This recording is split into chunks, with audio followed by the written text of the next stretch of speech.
তোমাদের সকলকে জানাই ধনতেরাসের অনেক অনেক শুভেচ্ছা। আর সবার প্রথমে বলি, কেমন আছো তোমরা একটু জানিও। আর একটা কথা বলার ছিল, যেহেতু তোমরা সবাই জানো আমি বলেছি আমি ফ্রিল্যান্সের কাজ করি, গ্রাফিক ডিজাইনের। প্রেগনেন্সির থেকে আমি কাজটা বন্ধ রেখেছিলাম বাবুর জন্য, কিন্তু এখন আবার চালু করেছি। তো একটুখানি লেট করে ভিডিও পোস্ট হয়, কারণ মাকে টাইম দিতে পারছি না একদম। আর কুকিংয়ের ভিডিও শ্যুট হচ্ছে না, যেটা আমি তোমাদের সাথে শেয়ার করবো বলে। তো একটুখানি কোঅপারেট করো, যেরকম পাশে ছিল ভালোবাসা দিয়েছো তোমরা সেরকম থাকো। একটু যদি লেটে ভিডিও আসে।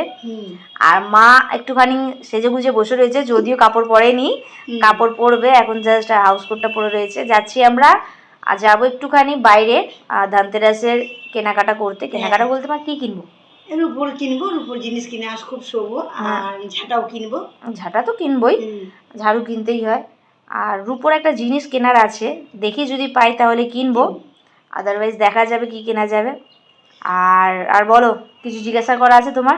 না, তোমরা ভালো থেকো, সুস্থ থেকো। আর আমি খুব ভিডিও দিতে পারছি না, তুমি সবই তো জানলে যে মেয়ে বললো।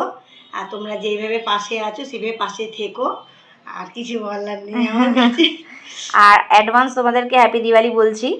ঠিক আছে, সাবধানে কিন্তু যারা আর কি পটাকা জ্বালাও, তারা কিন্তু ভালো করে, বাজি সাবধানে থেকো। ঠিক আছে, চলো ভিডিও শেষ করছি, টাটা করে দাও মা। টাটা।